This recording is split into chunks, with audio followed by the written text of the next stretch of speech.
Bonsoir à tous et merci de votre fidélité à l'antenne Info 1 du groupe de Télé New World. Bienvenue dans Regard croisé sur le plateau. Nous avons David Baini Diagwavi. David, bonsoir et merci d'être là. Bonsoir et bonsoir à mes confrères, le directeur Basile et puis mon cher ami Firmin. Salut David. Firmin Teko Agbo, bonsoir, merci d'être là. Bonsoir Mathieu, merci de m'avoir invité, c'est un plaisir. Le deuxième Basile Agbo, bonsoir. Merci Mathieu, bonsoir et bonsoir. Les combattants de la liberté. De la liberté, on se porte bien. Bien. On se porte bien. Justement. Alors, on va passer au premier thème. La CPI Blé Goudé demande le rejet de l'appel de la procureure Bensouda Fatou. David, quand on essaie un peu de voir ce qui s'est passé depuis le mois de janvier 2019 jusqu'à ce jour, est-ce qu'on n'est pas tenté de dire qu'on joue à un jeu flou avec Gbagbo et puis Blé Goudé? Bah oui, c'est ce que le constat dégage depuis très longtemps. Ce dossier, il a été vidé de toute sa substance. Il n'y a plus rien qui obligerait Gbagbo ou alors Charles Blé Goudé à être encore retenu en prison. La preuve, Gbagbo a été libéré, même s'il est placé sous caution ou sous surveillance judiciaire. Blé Goudé, aucun dossier ne le retient normalement plus à la haie, mais pour des besoins de l'enquête, selon ce que la CPI avait avancé, il est encore mis à la disposition de cette cour.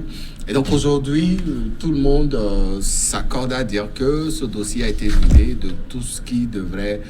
de tout ce qu'il contenait et normalement Blé Goudé et Gbagbo aujourd'hui devraient disposer de leur liberté totale pour véritablement vaquer à leurs occupations tant politiques que professionnelles. Mais pour le moment, on ne sait pas trop, on ne comprend véritablement pas ce qui se passe pour que à chaque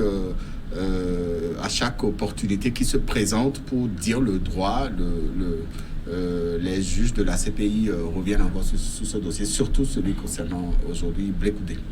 Voici les avocats de Blé Goudé demandent tout simplement, ils s'opposent bien sûr sans surprise à la procureure et elle demande au juge d'annuler l'acquittement et de prononcer à la place d'un non-lieu. Comment on peut comprendre cette prise de position unilatérale de la procureure de la CPI? Oui, dans cette affaire, je crois que la CPI est en train de jouer sa crédibilité. Parce que voilà que vous faites arrêter un président et puis son collaborateur pour dire crime contre l'humanité. Et pendant un certain nombre d'années, on a cherché des preuves. Et finalement, on a mis donc l'affaire en débat et jusqu'en délibéré. Et malheureusement, à la fin, c'est la Cour même qui a demandé l'acquittement donc, des deux prévenus, notamment Gbagbo et Blé Goudé. Et malheureusement, après l'acquittement, et la procureuse, comme on est en train de le dire, fait appel contre cette décision. Et moi, normalement, on devrait débouter la procureure de cet appel. Parce que de toute la façon, lorsque vous donnez des années, 8 ans ou bien je ne sais pas combien, pour chercher des preuves et que vous ne trouvez pas, et qu'au finish, la Cour voit que vous n'avez rien, que le dossier est vide, vous devez normalement faire un rétropédalage. Malheureusement, pour se soutenir et pour continuer par dire qu'elle est une personne de moralité forte, elle introduit. Et malheureusement, les deux personnes sont maintenant éloignées de leur pays sans qu'on leur dise pourquoi ils doivent être éloignés de leur pays. Est-ce que Gbagbo constitue un danger d'abord pour la Côte d'Ivoire ou alors pour, je ne sais pas quel pays, pour qu'on le maintienne sur un territoire étranger? Donc, dans cette affaire, la communauté internationale laisse faire. Et c'est là où moi, je vois que l'intervention maintenant de Blé Goudé est un sursaut et puis, je ne sais pas, de l'énervement, de considérer comme des simples objets. C'est-à-dire qu'on ne les valorise plus, on ne donne plus à Gbagbo et à Blé Goudé le caractère d'être humain qu'ils sont. Ils sont considérés comme ça, comme un objet, comme des animaux dans un zoo où on peut faire de ce qu'on veut. Et ce n'est pas normal. Normalement, la communauté internationale devait réagir contre cette affaire-là et taper sur la table pour dire, Madame Bensouda, mais il faut quand même que vous reveniez à la réalité. Et ce n'est pas normal. C'est des pères de famille qu'on est en train de priver de leur liberté, de priver de leurs droits, pour rien du tout, puisque la CPI a reconnu aujourd'hui qu'il n'y a rien dans ce dossier. Donc, normalement, on ne devait même pas revenir sur cette affaire-là et considérer que Bensouda a fait un appel et on va continuer par tenir sur cette affaire-là. Ce n'est pas normal du tout, ce qui se passe au niveau de la CPI avec Blé Goudé et Gbagbo. La communauté internationale devrait déjà réagir. Si la communauté internationale laisse faire, c'est un précédent dangereux. On peut se lever un bon matin, aller prendre quelqu'un et dire, bon, on le met là-bas. Après des années, on le juge. S'il n'a rien fait, on dit, non, il va être gardé là-bas. Ce n'est pas normal. On est où, là? Fiametta Gbagbo, à quoi joue finalement la procureure Fatou Bensouda? La procureure joue beaucoup sa crédibilité. Donc c'est sa crédibilité au fait qui est en jeu actuellement. Vous savez, elle a été le fait qu'on ait acquitté Laurent Gbagbo et Blé Goudé en janvier 2019, ça a été une manière de l'humilier au fait, parce que la pression politique qu'elle avait, qui pesait sur elle, et tous les appels téléphoniques qu'elle recevait, tous les mails qu'elle recevait, voulait à l'époque qu'elle condamne Gbagbo, qu'elle instruise le dossier à charge, alors que en droit souvent le ministère public instruit à charge à des charges.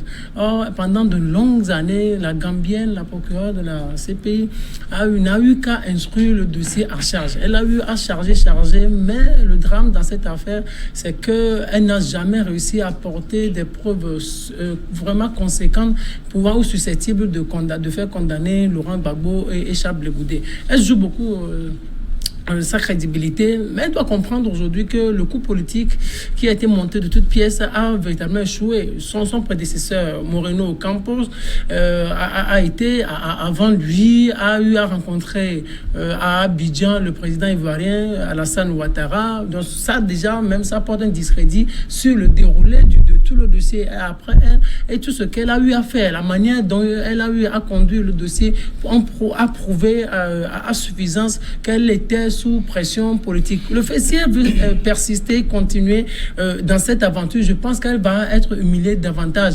Et aussi, ça ira de la crédibilité de la Cour pénale internationale. Aujourd'hui, tout le monde doit savoir que la voie qu'elle a empruntée, ou les dirigeants qui étaient derrière cette affaire, que ce soit la France avec Nicolas Sarkozy, que ce soit Ouattara, Alassane avec la Côte d'Ivoire, que ces dirigeants-là sachent aujourd'hui que leurs complots ont échoué vis-à-vis de Gbagbo, pardon, et de Blé Goudé. Mais je ne sais pas à quoi joue véritablement la procureure Fatou Bensouda. Elle doit savoir que nous sommes sur un terrain juridique. Du moment où on parle de procès, du moment où on parle de guerre, mais c'est les deux entités qu'on doit mettre ensemble. Vous prenez juste un camp, vous exposez ce camp-là, vous voulez les faire condamner, alors qu'il y a l'autre camp qui est au pouvoir. Mais c'est de l'injustice totale. Donc sur ce point-là, elle doit savoir qu'elle a échoué et qu'elle oublie cette histoire d'appel.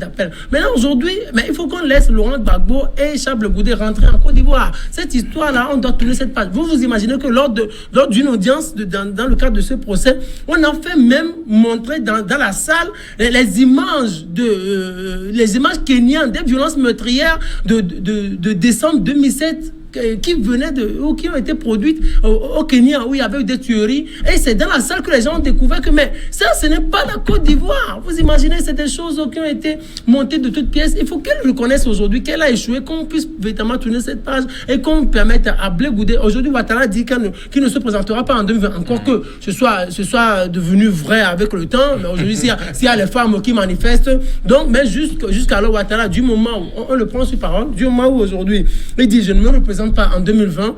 Donc, il y a les vieux qui partent maintenant qu'on laisse Gbagbo qui a déjà 70 ans, non, qu'on le laisse rentrer, le jeune, qu'on le laisse aussi rentrer, refaire sa vie politique ou reprendre sa carrière politique. David Diakwavi, avec ces rebondissements à répétition, à quoi peut-on s'attendre dans les jours qui viennent? Moi, je pense qu'il faut peut-être relativiser, parce que tout ça fait partie d'une procédure, d'une stratégie qui consisterait à mettre en avant aujourd'hui certains adversaires d'Alassane Ouattara pour se vendre cher. Depuis que Ouattara a fait la déclaration solennelle selon laquelle il ne se représentera pas pour les prochaines élections, on a l'impression que les jeunes loups ont commencé par s'activer dans tous les camps, que ce soit du côté de Gbagbo, que ce soit du côté de Ouattara, également de Bédié. Donc aujourd'hui, les portes sont ouvertes pour que la jeune génération à laquelle a fait appel Ouattara pour le succéder puisse véritablement s'imposer et prendre le pouvoir. Donc, l'appel fait par les avocats de Blé Goudé porte beaucoup de messages. Le premier message, c'est celui qui voudrait faire comprendre aux juges de la CPI que le temps est arrivé pour que notre candidat ou notre client puisse rentrer au pays et faire valoir ses droits de citoyen ivoirien. Pourquoi? Parce que il y a une annonce qui a été faite à laquelle beaucoup ne s'attendaient pas, et donc aujourd'hui que les choses ont été dites officiellement, c'est le moment d'ouvrir les vannes pour que tout le monde puisse rentrer et faire valoir ce qu'il pèse en termes de poids politiquement, etc. Donc si cet appel n'est pas entendu et mis en application, ça risque de fausser le débat politique à Abidjan. Ouattara risquerait de partir en laissant un goût amer, en bloquant certains de ses concitoyens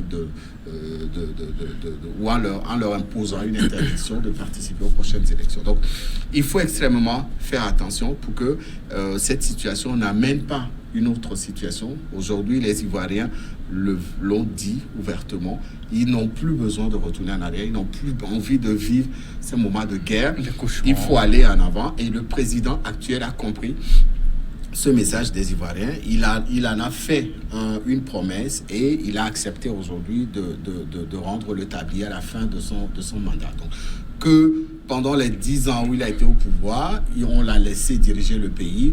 Aujourd'hui, s'il y a une nouvelle génération qui veut continuer le programme qu'il a mis en place, ce n'est pas la CPI de choisir les candidats qui doivent aller à ces élections. Ce n'est pas la CPI de bloquer des citoyens ivoiriens de participer à ces élections. C'est à l'ensemble de la population du peuple ivoirien de choisir leur nouveau dirigeant. Vas-y, Lagbo, en 30 secondes. D'abord que Basile Lagbo parle, après, ou quand on va revenir, je parle. Oui, Basile. Non, c'est que ce que David vient de dire donne l'impression qu'on fait jouer à la CPI la politique ivoirienne. C'est-à-dire qu'on utilise la CPI pour faire de la politique. On instrumentalise en quelque sorte. Voilà. C'est ça qui est un peu dommage. On ne peut pas continuer par jouer le jeu politique sur un territoire étranger, et on donne ce jeu politique à Bensouda pour qu'elle...